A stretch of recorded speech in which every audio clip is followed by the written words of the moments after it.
IG national highways motor police अनाम गनी के vision के मुताबिक डीआईजी फिदा हुसैन मस्तोई के हुक्म पर सेक्टर कमांडर M4 फैसल अकरम की हिदायत पर मोटरवे पर चलने वाली तमाम गैर कानूनी नंबर प्लेट और प्राइवेट गाड़ियों पर गैर कानूनी पुलिस लाइट्स वाली गाड़ियों के खिलाफ कार्रवाई का आगाज कर दिया गया, जिसमें गाड़ियों को चेक किया जा रहा है और गैर कानूनी नंबर प्लेट वाली गाड़ियों को नंबर प्लेट्स और पुलिस लाइट्स उतरवाई जा रही हैं और जुर्माना भी किया जा रहा है। सेक्टर कमांडर M4 फैसल अकरम ने बताया कि जारी करदा मुहिम का मकसद जराइम की रोकथाम है। मोटरवे पुलिस ने जी इंस्पेक्टर जनरल मोटरवे पुलिस इनाम गनी साहब की हिदायत पर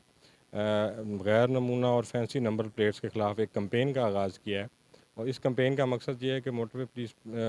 जो मोटरवे पे ऐसी गाड़ियाँ जिन्होंने नंबर प्लेट्स अपनी इलीगल और गैर नमूना रखी हुई हैं उनके ख़िलाफ़ कार्रवाई की जाए और उनको उतारा जाए और उसके साथ साथ उनके ख़िलाफ़ जुर्माने भी किए जाएँ। और इसमें हम कोशिश कर रहे हैं कि हमारे जो अफसरान हैं, पेट्रोलिंग अफसरान, वो हर गाड़ी को ब्रीफ़ कर रहे हैं कि जी आप अपनी गाड़ी में ऐसी गैर नमूना और फैंसी नंबर प्लेट्स का इस्तेमाल ना करें। जी इसी तरह इस कैंपेन का हिस्सा जो है वो पुलिस लाइट्स का गैर कानूनी इस्तेमाल भी है। आपने देखा होगा कि काफ़ी गाड़ियाँ LTVs या कार्स जो लोगों के ज़ाती इस्तेमाल में होती हैं और वो पुलिस लाइट्स का इस्तेमाल भी कर रही होती हैं, जो कि बिल्कुल जो गैर कानूनी है और इसके ख़िलाफ़ भी कार्रवाई की जा रही है। और हम चाहते हैं कि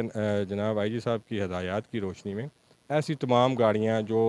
पुलिस लाइट्स का इस्तेमाल कर रही हैं उनका भी दाखिला बंद किया जाए, उनको उतारा जाए, उनके खिलाफ कार्रवाई की जाए। गैर कानूनी और फैंसी नंबर प्लेट और प्राइवेट गाड़ियों पर गैर कानूनी पुलिस लाइट्स वाली गाड़ियों को जुर्माना किया जा रहा है और ऐसी गाड़ियों की मोटरवेज पर आने की हौसला शिकनी की जा रही है ताकि कौमी शहरात पर मुकम्मल कानून की पासदारी कराई जाए। सेक्टर कमांडर ने बताया कि मोटरवे या हाईवे पर किसी भी मदद या शिकायत की सूरत में हेल्पलाइन 130 पर कॉल करें। दौरान सफर किसी भी परेशानी की सूरत में फोन एप्लीकेशन हम सफर ऐप से मदद ली जा सकती है। कौमी शाहराहों को महफूज से महफूज तर बनाना मोटरवेज पुलिस का फर्ज है।